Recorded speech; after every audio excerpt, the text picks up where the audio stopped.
सोहराबुद्दीन और Kausar B encounter मामले की जांच अब सीबीआई करेगी। गुजरात के आला अफसरों पर सच छुपाने के आरोपों को देखते हुए सुप्रीम कोर्ट ने आज ये केस सीबीआई को सौंपने का हुक्म सुनाया।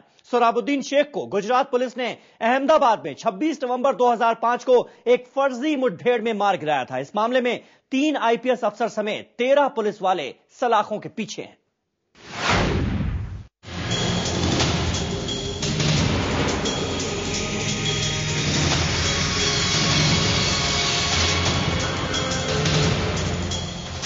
सोहराबुद्दीन और कौसर बी को फर्जी मुठभेड़ में मारने के पीछे असल मकसद क्या था?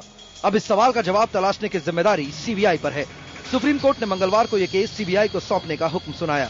सीबीआई पता लगाएगी कि क्या पुलिस वालों ने मेडल जीतने के लिए सोहराबुद्दीन की हत्या की। आखिर कौसर बी की मौत कैसे हुई? इसके पीछे कोई राजनीतिक साजिश तो नहीं थी।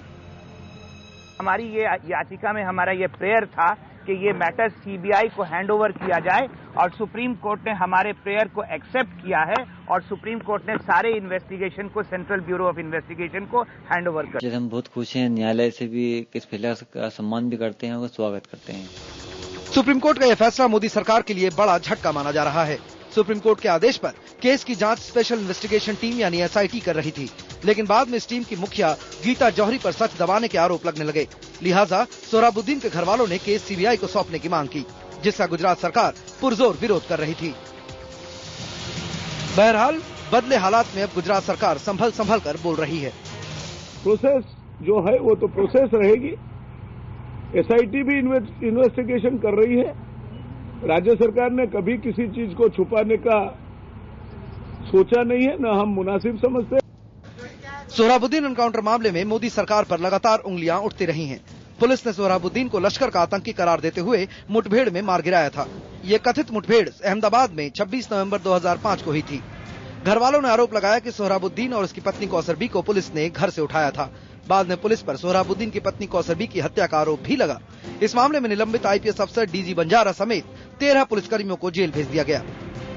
सुप्रीम कोर्ट का ये फैसला अहम जरूर है, क्योंकि गुजरात में पिछले 5-7 सालों में हुए कई एनकाउंटर्स में ये पहला मामला है जिसे सीबीआई को सौंपा गया है। लेकिन ये फैसला ऐतिहासिक तभी बनेगा जब फर्जी एनकाउंटर के असल दोषियों को सजा मिल पाएगी। अहमदाबाद से मेघदूत शेराव के साथ एहतशाम खान, दिल्ली, IBN 7।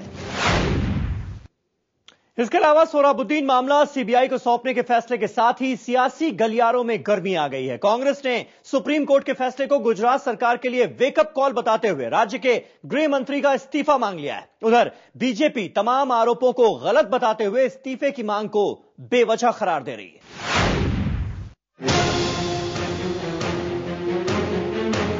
सोहराबुद्दीन एनकाउंटर मामले ने मोदी सरकार को कटघरे में खड़ा कर दिया है। पहले तो एनकाउंटर के फर्जी होने का आरोप, फिर कई आला अफसरों पर केस की लीपापोती का इल्जाम और अब केस की जांच एसआईटी से छीनकर सीबीआई के हवाले करने के सुप्रीम कोर्ट के फैसले से गुजरात सरकार की और भी फजीहत हो गई है। ऐसे में विपक्ष को मोदी सरकार पर निशाना साधने का मौका मिल गया है। कांग्रेस का कहना है कि सोहराबुद्दीन जैसे गुजरात में और भी कई मामले हैं, उनका सच भी सामने आना चाहिए। ना मुझे बड़ी खुशी है कि ऑनरेबल एपेक्स कोर्ट ने एक इंडिपेंडेंट एजेंसी को ये काम सौंपा है। सीबीआई ना तो स्टेट के अंदर है ना सेंट्रल के अंदर है, तो सच बाहर आएगा, दूध का दूध, पानी का पानी हो जाएगा। कांग्रेस ने सुप्रीम कोर्ट के फैसले को गुजरात सरकार के लिए वेकअप कॉल करार दिया है और सोहराबुद्दीन केस की निष्पक्ष जांच में रोड़े अटकाने का आरोप लगाते हुए राज्य के गृह मंत्री के इस्तीफे की भी मांग की है। सही रूप में ये एक संवैधानिक तमाचा है गुजरात गवर्नमेंट के ऊपर। उच्चतम न्यायालय ने कई महीनों के लिए दलीलें सुन के गुजरात सरकार के जोरदार पुरजोर विरोध के बावजूद ये आदेश दिया है। वहीं कांग्रेस के इस हमले पर मोदी सरकार बैकफुट पर नजर आ रही है। गुजरात सरकार का कहना है कि कांग्रेस बेवजह मामले को राजनीतिक तूल दे रही है। किसी केस में जांच किस माध्यम से होनी चाहिए, उसके फैसले के आधार पे गृह मंत्रियों के इस्तीफे नहीं मांगे जा सकते। ये एक न्यायपालिका की प्रक्रिया है। कुल मिलाकर कहा जा सकता है कि सोहराबुद्दीन एनकाउंटर केस पर एक बार फिर सियासत शुरू हो गई है और कांग्रेस को बैठे बिठाए बीजेपी और मोदी को घेरने का मौका मिल गया है।